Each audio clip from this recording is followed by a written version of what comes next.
ওকে, আজকে আমরা উপবৃত্ত শুরু করব। উপবৃত্ত জিনিসটা কি? উপবৃত্ত জিনিসটা আমরা জানি, এই যে ইলিপস, ডিমের মতো আকৃতি, বাট এটার ম্যাথমেটিক্যাল সংজ্ঞা কি? ম্যাথমেটিক্যাল সংজ্ঞা দিতে গেলে উপবৃত্ত জিনিসটা হচ্ছে যখন আমার একটা চলমান বিন্দু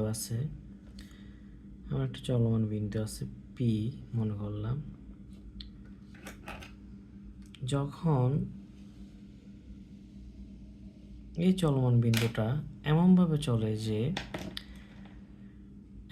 চলে যে এটা দুইটা নির্দিষ্ট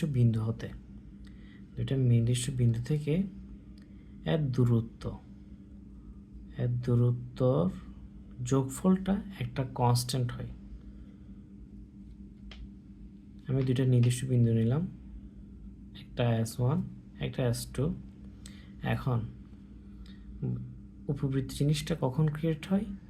যখন ও S1 S2 এই দুইটা বিন্দু থেকে এমনভাবে চলবে যাতে এই যে S1P plus S2P equals to constant হয়। এখান থেকে যদি আমি এভাবে আঁকি, SP প্রাইম ধরলাম, S1P prime plus S2P prime, এটাও ওই সেম কনস্ট্যান্ট। এটাকে কনস্ট্যান্টটা যদি আমি 2a ধরি, তাহলে এটা অলওয়েজ 2a থাকবে একটি নির্দিষ্ট পরাবৃত্তের ক্ষেত্রে। তার মানে পরাবৃত্ত হইল আমরা যখন দুইটা স্থির বিন্দুর সাপেক্ষে একটি চলমান বিন্দু চলবে, বাট কন্ডিশনটা হচ্ছে ওই বিন্দুর দুইটা স্থির বিন্দু থেকে ওই চলমান বিন্দুর দূরত্বের যোগফলটা একটা কনস্ট্যান্ট হবে। ওকে, এটা একটু আমরা দেখি। এখানে আমি একটা সেট আপ নিলাম।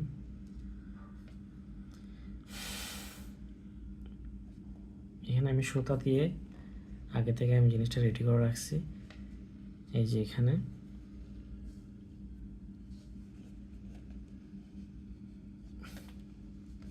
আমার স্থির বিন্দু দুইটা কি?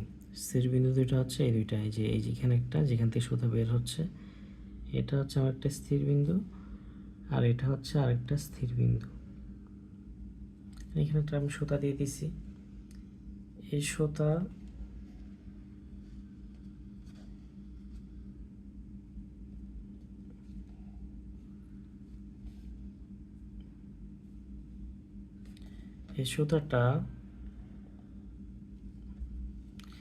একটা ফিক্সড লেন্থ আছে, তার মানে এই জিনিসটা একটা কনস্ট্যান্ট জিনিস। এখন আমি যদি এখান থেকে এই জিনিসটা এভাবে নিয়ে টান করে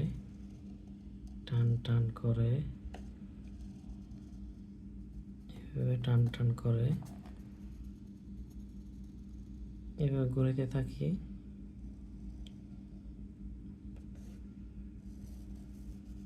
তাহলে আমি যে শেপটা পাবো সেটা হচ্ছে আমার উপবৃত্ত।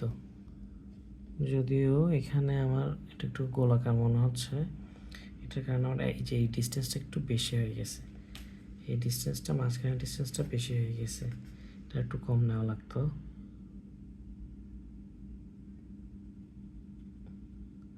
আমি সুতার দৈর্ঘ্যটা চেঞ্জ করে ট্রাই করি। সুতার দৈর্ঘ্যটা যদি আমি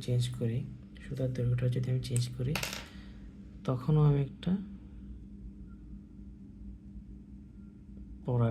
উপবৃত্ত পাবো। ওটা দেখতে কেমন হবে? ওটা হবে এরকম।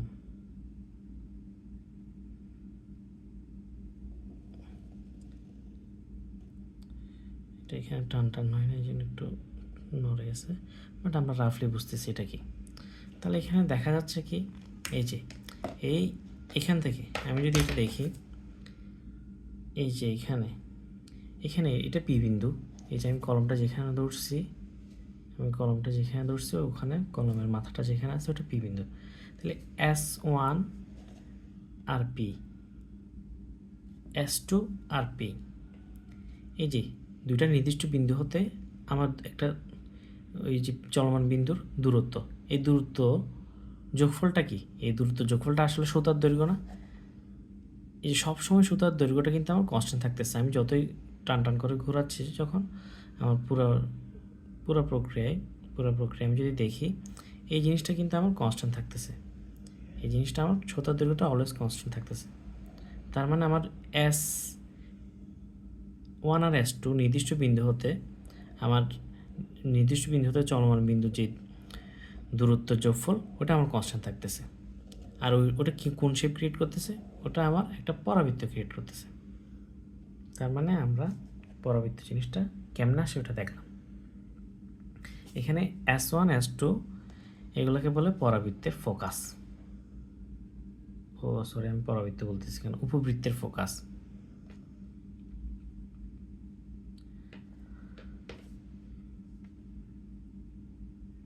ফোকাস মানে উপকেন্দ্র।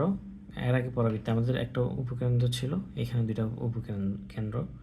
পরাবৃত্ত জিনিসটা আসলে সার্কেল একটা জেনারেল ফর্ম বলা যায়, বা সার্কেল জিনিসটা পরাবৃত্তের স্পেশাল কেস। এই যে এই পরাবৃত্ত জিনিসটা, আবার পরাবৃত্ত বলতেছি, উপবৃত্ত জিনিসটা সার্কেলের একটা জেনারেলাইজড ফর্ম বলা যায়। একটা সার্কেল যদি এরকম থাকে, ওকে যদি আমরা একটু চাপাই দিই, ওটা পরাবৃত্ত উপবৃত্ত হয়ে যাবে, বা উপবৃত্ত জিনিসটাকে একটু দিক থেকে চাপাই দিলে ওটা পরাবৃত্ত হইতে পারে।